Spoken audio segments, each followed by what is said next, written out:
Today we're going to be replacing the condenser on this N16 Almera.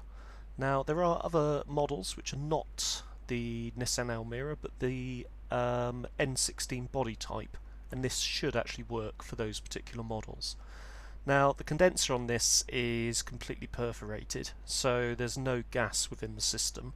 However, what I would recommend is that you have any refrigerant discharge from the system before you start this particular job.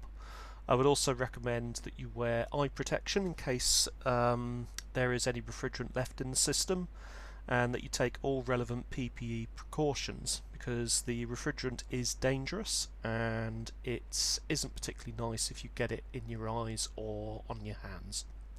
First thing that I've done is to unplug the connector which goes to that pressure sensor which is on top of the receiver dryer. I then used some plus gas, and as you can see here, managed to shear a bolt, which was very annoying. Now there are actually several other bolts which I've sheared, so if you are doing this particular job it might be worth soaking all of the bolts in this particular area before you actually start any work. So the first thing to do is to actually get, after obviously applying the relevant the relevant plus gas, is to get all of those top brackets and top mounts out of the way. The next thing I did at that point was to actually remove the pipework from the actual car, from the actual condenser itself. And once that was out of the way, I was able to start looking at getting the condenser itself out of the engine bay.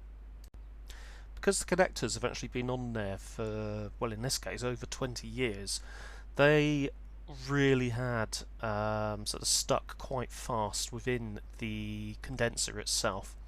So what I actually did was I just spent a bit of time just wriggling the pipework backwards and forwards, and eventually it gave way and I was able to pull the pipework out of the condenser. As you can see here, my subframe, or rather crossmember, really needs to be replaced. Now that was basically a shot from underneath.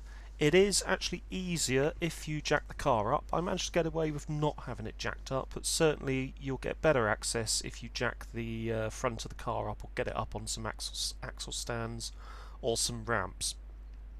You may also find that you get better access if you remove the radiator. I decided on this occasion not to remove the radiator because I didn't want to lose the coolant in there, which is fairly recent. So I decided to leave the radiator in place, but you will get quite a bit more clearance if you do remove it. What I'm doing here is I'm just plugging the actual ends of the lines, which basically stops any dirt getting into the lines themselves, and also anything else that sort of may cause problems later down the line. What I've also done, even though I'm removing it, is to plug the ports on the condenser so that I don't affect the receiver dryer. Now what I actually didn't do in this video is I didn't replace the receiver dryer because I wanted to show you the complete process for removing. So what we've got here is you've got these bolts on the front which need to be removed. They hold the top mounts for the condenser, and as I was just saying just now, I put the old receiver dryer back onto the new condenser so that I could show you refitting. What I actually did after the video was taken was I took the condenser back out once a new receiver dryer had arrived, and I actually put the new receiver dryer onto the condenser itself. That cylindrical thing down the side is actually the receiver dryer. This is the old condenser. The oil staining tends to suggest that the condenser itself is perforated. It's probably perforated within those sort of areas. This is the new condenser. There's the old one again, and I'm just removing that bottom bracket there. That bottom bracket actually holds the receiver dryer in place. And as you can see, there's plenty of plus gas for the mounting point there, and oh, there it goes. It just shears off again. Anyway, I got it all assembled, and what I did was you just drop it into the front like so. And the best thing to do at this point is to actually completely and fully fit the condenser into position. It just makes it a little bit more rigid and in place, and it stops it from moving when you try to plumb in the relevant AC lines. So as you can see here, I've actually started plumbing in the various AC lines. Before I actually did this, I wanted to well, I actually made a small mistake. I didn't actually have the condenser properly buckled in place. So what I actually did afterwards is I got it put into place and away we went. With the seals on the end of the AC lines, I've removed the seals and replaced them with the new seals that have been supplied with the new condenser to give them a bit of a better chance of maintaining a seal. I applied some and also labelling them to go on to the pipework easier. I applied some PAG oil, which was suitable for air conditioning systems that take R134A refrigerant, which in this case is the refrigerant that this N16 Almera uses. So I've got everything put back into place, as you can see.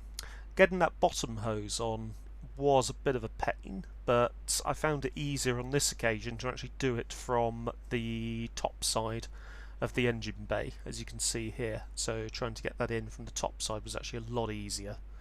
And once that was in place, as you can see there, that's the high pressure line, if I remember rightly. So that's the one that the refrigerant comes out in as a high pressure gas. So that's the, I believe they call that the high side. So normally that's sort of quite hot when it comes out or goes in. I can't remember which. Yeah, I think that's where it comes out. So that's where it comes out of the evaporator after it's oh god, I can't remember what way round it is. You got the other side which gets very cold. So that's the side that obviously sort of gets cold, and refrigerant goes in, evaporates, etc., and then turns into a gas and cools as it does it. So anyway, that's me getting the bottom bracket back into place, or the bottom hose, and it took quite some time to do this, to be honest with you. It really took ages, because it's just very fiddly, which is again why I think it's probably a better idea to actually get the engine bay, get the radiator out of the way. You'll have a lot more space if you do that. And once it was all done, I got the top plates put back on, top mounts for the radiator, and off camera I actually replaced the stripped out ones as well. Anyway, hope you found this interesting. If you have, don't forget to hit the like button, don't forget to subscribe, and see you again soon.